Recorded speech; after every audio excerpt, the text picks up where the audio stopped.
in our area along the river, and they, we tried to purchase the fish company with the Department of Interior, who was helping buy property that was historical along the rivers in the Ohio.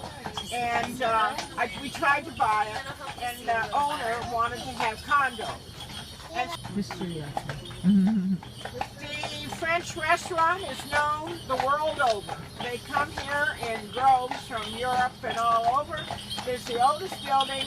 It had storage when it was built on the first floor for rowboats, Lyman rowboats, and then the first floor was the first white goods, as they call it, which was washers and dryers. The people from our historic area used to come here and do their clothing because they only had washboards or whatever.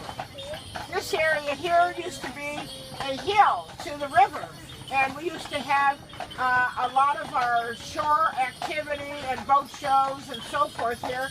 And the Friends of Harbortown, when they started, opened up with canoe races to raise money. Across the way was a swampland, total swamp.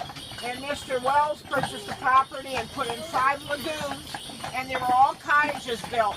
Little white colonial white homes, and they today, of course, are not there, and you see the larger homes, and sometimes 2 lots go into one big home. But anyhow, very nice, different atmosphere, a lot of boating going on. Behind us is one of our old hotels. We had 4 old hotels in the downtown area, and that was one of the where they used to come for Crystal Beach. Vermillion was known for their dance halls. Crystal Beach and Vermillion on a Lake, and people would come overnight and stay in our. It is now a apartment house. You see the lighthouse down here? That's a replica of the lighthouse that was out on the pier, and we are very, very proud of it. Mr. Wakefield came to us, and he had it designed again, and we're thankful that it's Vermillion owns it, not the museum. But anyhow, to answer your question, we do not know what's going to go in the museum. We are hoping, of all hope, that it will be a Vermillion Nautical Museum. If you've ever gone to Smith Island or down the Cape, there is a museum in Colburn that is so oriented to be local and all the history, and we want that. I did a presentation to City Council. I don't know where it's going to go. I elected because of all the challenges we have with the city to not be on the committee. Is the museum open today? Pardon me, is the museum open today? It's not Oh, it's not a museum. It's gone. They just sold everything out of there, what, 2 weeks ago maybe? It's now in, almost everything is in between Sandusky or Toledo. This is a wonderful new owner. Rita just purchased, and right now she has her family here, and 36 members of the family all came here because this is their first year from all over, even Europe, and they're having a great time. Is she a Gilchrist? No. No? Are they going to change the name? No. No? Stay in the name. Stay with my understanding. Behind us is a home where Captain Evelyn Bradley, we had over 50 captains come from Vermillion. And so Captain Albert Bradley was a friend of Thomas Edison.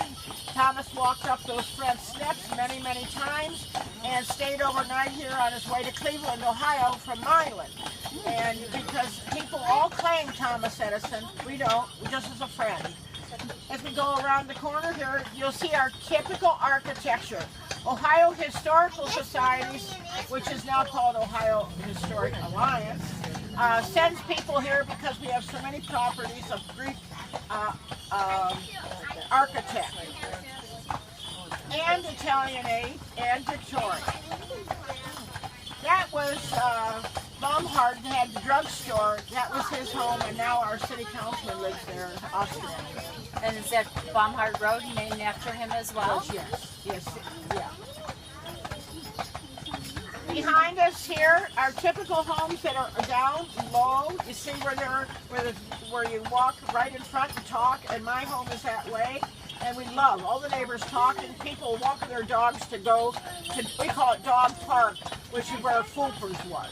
Right. Everybody walks their dog to there. See the Widows Walk up there, the wooden one up there?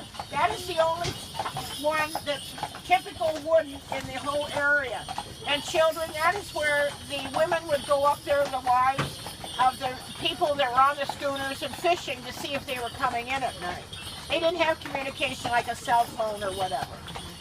We firmly believe, and you might, if you've been on this ride 2 and 3 times, I say the same thing.